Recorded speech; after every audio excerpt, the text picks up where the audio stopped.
ត្រសោលូតលាស់ទុនមានអារម្មណ៍សោកស្ដាយខ្លុយចូលបន្ថែមបង្កើតអារម្មណ៍ស្ងប់ស្ងាត់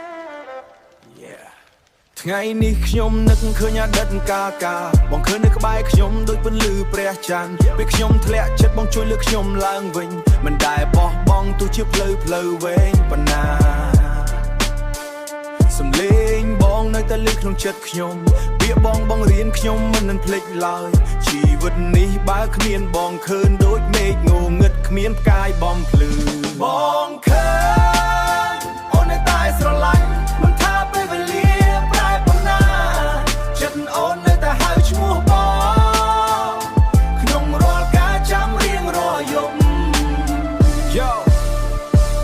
ពីថ្ងៃដំបូងដល់ថ្ងៃនេះខ្ញុំមិនភ្លេចទេបងឃើញជាមនុស្សម្នាក់ដែលធ្វើឲ្យខ្ញុំឈរឡើងបានវិញ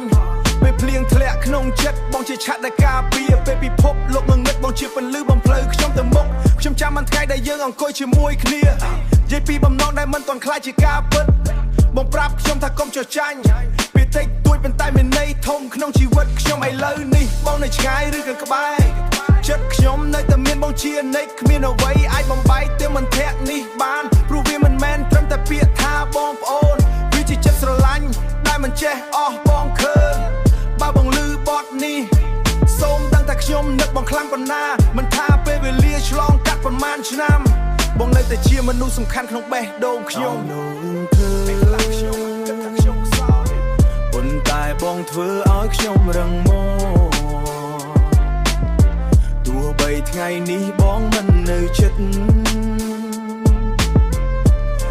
បងនៅក្នុងខ្ញុំគ្រប់ពេលបងឃើញអូននៅតែស្រឡាញ់មិនថាពិភពលោកផ្លាស់ប្ដូរចិត្តអូននៅតែហៅឈ្មោះបងមិនមានថ្ងៃណាភ្លេចបងឡើយចាំបានទេគ្រាដែលយើងធ្វើការហត់នឿយកណ្ដាលវាស្រែហួតឲ្យបងមិនដែលថយយើងចែករំលែកញើសឈាមនឹងក្តីសង្ឃឹមមកផ្ដល់ស្នាមញញឹមឲ្យខ្ញុំមានកម្លាំងអរគុណបងឃើញដែលនៅក្បែរគ្រប់គ្រាទោះបីលំបាកយ៉ាងណាណាក៏បងមិនរីចិត្តបងធំធេងដូចមហាមុទ្រជួយស្រោចស្រង់ខ្ញុំឲ្យផុតពីទុក្ខបងឃើញអូននៅតែស្រឡាញ់មិនថាពេលវេលាប្រែប៉ុណ្ណាចិត្តអូននៅតែហៅឈ្មោះបងក្នុងរាល់ការចាំរៀងរាល់យប់សំឡេងរនាតលេងលឿនបន្តិចបន្ទាប់មកត្រសោវិញសោក